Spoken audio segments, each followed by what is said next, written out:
Okay, welcome to the Crow Discovery Project. I've got a cool clip to kind of demonstrate where things are at now. Sorry for the fan hum, it's very warm and humid here today. First up, I'm going to show you the rig that I have been using to use as a backup camera. Had I been able to see the moon in visual spectrum, this is what I would have double caught the last lunar wave with, but unfortunately only full spectrum could see through the chemtrails. So what you're looking at here is a telephoto on a visual spectrum Nikon on top of the telescope. And I'm going to quit talking here for a second and load another clip that shows what a longtime supporter has loaned me to use. Alright, so I've got my new lens. Here's the monitor running off the full spectrum camera. And there is the full spectrum camera hooked up. There is the visual spectrum.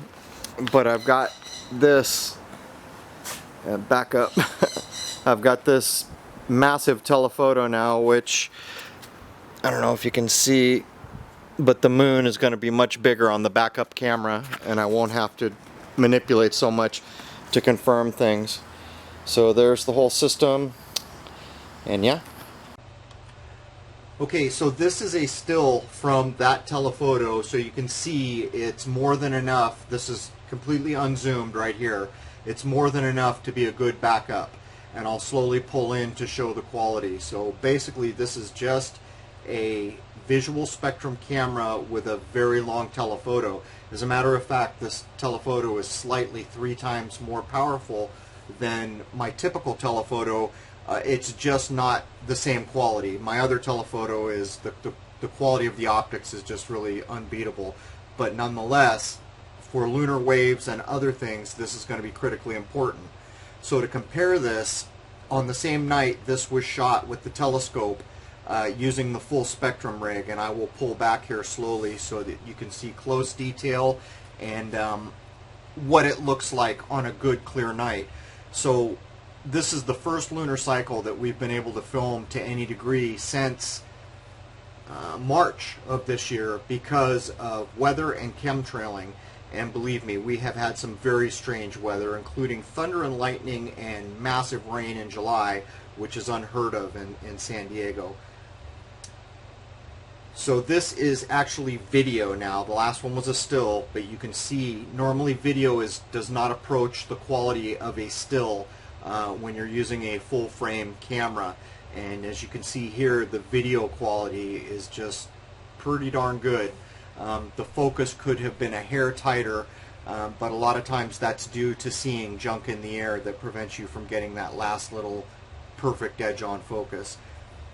So those are the tools that I'm going to be taking on the road trip, and you can kind of see that if I combine my abilities now with dark sky shooting and other things that I'm going to be doing, I'm basically going to bring to bear more quality and power than I've ever been able to before, and I'd like to thank my longtime supporter for the loan of that lens. So this next clip is going to show you where I'm beginning to do new work. Look to the right. You are looking at the darkened portion of the moon. You can see the lit portion all the way right, but I'm using the full spectrum camera and some of the settings to start to be able to dial in to look at the darkened portion of the moon when it is not visible to our eyes. You can see it right there, and although this is really the first kind of time I'm doing it with a telescope, I have already practiced using the telephoto, and I can get some pretty decent shots of this portion of the moon. Now the reason this is critical is because there have been so many reports of when there is a new moon, or when the whole moon is blacked out, or when it is in brand new phases, so there's only slivers lit, of people seeing things like stars or planets show through the darkened portion of the moon. So that is what I'm practicing and ramping up to try to film, is new moons, which is a critically hard thing to do. It's difficult to even locate the moon, but then to film it when you do have it located it's just not an easy task. So as you can see, just by hooking this up to the telescope and simply manipulating ISO and aperture settings, I can in fact see the darkened portion of the moon, as you see here. And I will be able to dial this in better. And to be completely honest, when I'm using the telephoto and it's not completely dark outside, it's a bit easier to do this. But I think that I've demonstrated here that I will be able to shoot the new moon and at times shoot the darkened portion of the moon. And it's funny too, because if you look carefully at some of these shots, you can almost see what looks like it should be lit surface detail, so that doesn't make much sense to me.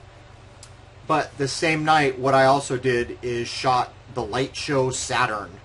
So, you have to put all this in a frame of reference. What we are seeing when we look up is light. There is no getting around it. And what I've done here is overexposed the main light, what we are told is the planet Saturn, to bring up these ancillary dots, which we are told are the moons of Saturn. The truth is when we look at this stuff, and I'm going to pull it off frame, I do experiments with all these things using the full spectrum camera to see what I can discover. But you've got to keep in your mind whenever you're doing this, what you have to go on is light. That's it. What you're looking at here is light, nothing more. And if you consider that NASA has been telling us lies all of its existence, so that we really can't accept anything they say, what it comes down to is when we do this, we have one thing to examine, and that is light. And that's what this is. So in a second here, what I'll do is I'll take the full spectrum camera and I'll lock down the settings to get rid of the overexposure on the main big light. And so, oh, actually I forgot about this. So what I did here is I adjusted the setting. Look at the pulse. I hope this encodes well, but there's like a light pulse that's going like clockwork in the air all over the whole frame as you look out into the dark of night. I hope this encodes. There's like a pulse, a regular pulse of lights, and they're kind of colored coming through the spectrum, blues and pinks. Anyhow, I've tightened down the settings here to take the overexposure out of the image, and I will play with that for a second to dial in this light that we call Saturn. And when you consider the distances that NASA claims we are looking, your common sense should tell you that, I mean, it staggers the imagination, to be quite frank, that we're looking at something as far as they tell us we're looking. I haven't looked this up in a while. I think it's supposed to be 900 million miles or something. Actually, maybe that's not right. 90, I don't know. I've forgotten. I did a look up on Jupiter. I think that's about 500 million. Maybe it is 900 million. I don't know. But you can see with the full spectrum camera, it's really cool because you get a whole other view than you're used to having using the optical or visual spectrum.